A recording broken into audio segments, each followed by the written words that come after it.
Para este experimento se utilizó sal de mar, un vaso transparente, agua de la llave, hilo, 2 palitos de madera y unas tijeras.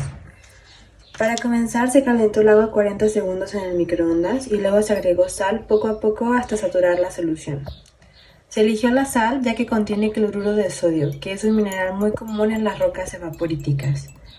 Una roca sedimentaria química se forma cuando los minerales se precipitan de las soluciones acuosas, como la que estoy creando en este momento, debido a la evaporación. En ambientes naturales, estas formaciones se conocen como halitas, pero en este experimento se emula bastante bien. Al evaporarse el agua en el transcurso de los días, se formarán cristales debido a la temperatura de mi casa que evapora poco a poco el agua saturada.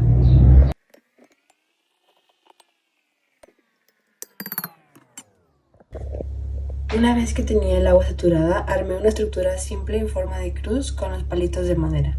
Esto fue para poder tener un hilo que colgara sobre el vaso en el que se formarían los cristales al evaporar el agua.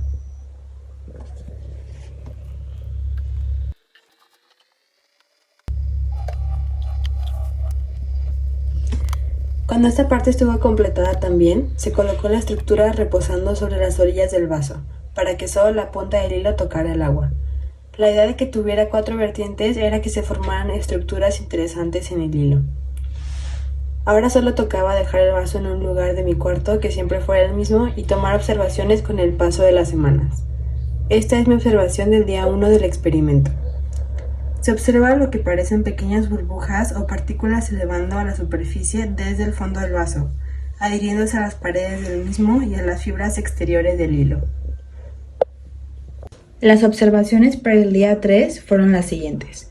Se desprendió un pedacito de hilo, se siguen pegando burbujitas al hilo y las paredes, pero aún no se ven cristales formados. Observaciones día 9. Se observa una cristalización mínima de la sal en el hilo, por lo cual inferí que no estaba lo suficientemente saturada, por lo que retiré la estructura con los hilos para agregar una cucharada más de sal. Después de remover varios minutos y que una porción de la sal no se disolviera, me di cuenta que la solución quedó sobresaturada y que no me pareció grave, entonces lo dejé así y volví a introducir los hilos sin que toquen el fondo. Observaciones día 12. Hay una muy leve cristalización sobre la superficie del agua. Observaciones día 15. La sal se cristalizó hasta alcanzar todas las paredes del vaso y formar una estructura como un cono en el hilo sobre la superficie del agua. Se creó una estructura para levantar el hilo por encima del vaso para que pudiera alargarse esta estructura. Observaciones día 20 del proyecto. Continuó la cristalización en las paredes y en el hilo, aunque la estructura del hilo es bastante frágil. Observaciones día 32. Pausé la formación de cristales en el hilo porque a pesar de que sí se formó una segunda estructura igual a la primera, este proceso es lento y me pareció que observar lo que pasa en el vaso es más interesante. Parece como si la sal disuelta se hubiera vuelto a solidificar porque hay un gran montículo de cristales en la base del vaso. También se extendió de las paredes a la parte de afuera e incluso a la superficie del agua. La capa de cristales es más densa y voluminosa. Tras un poco más de un mes del proyecto en el que ya solo me enfoqué en la cristalización que estaba ocurriendo en el vaso y dejé de lado el hilo con las formas cónicas, se puede observar cómo avanza más y más la sedimentación de cristales incluso por fuera del vaso hacia la manija, siendo estos montículos las rocas químicas sedimentarias que se pretendían obtener con el proyecto.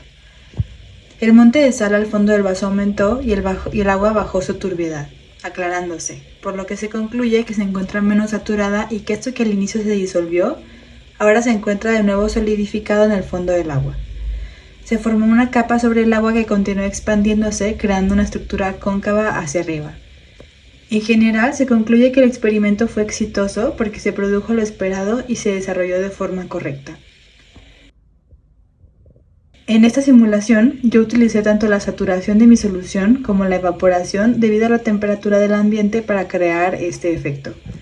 Mi resultado se parece a una roca sedimentaria real, ya que también su estructura cristalina es frágil, debido a su composición, tal y como se muestra a continuación en la observación final de este proyecto, donde su baja dureza me permite destruir los montículos de sedimentos con facilidad. En los videos y fotos presentados se observa cómo la capa que se formó encima del agua ya cubre toda la superficie de la misma, y que dentro queda aún un poco de agua clara. Asimismo, se observa que al remover el agua con los sólidos de nuevo se vuelve más turbia, evidenciando la alta solubilidad de este tipo de rocas.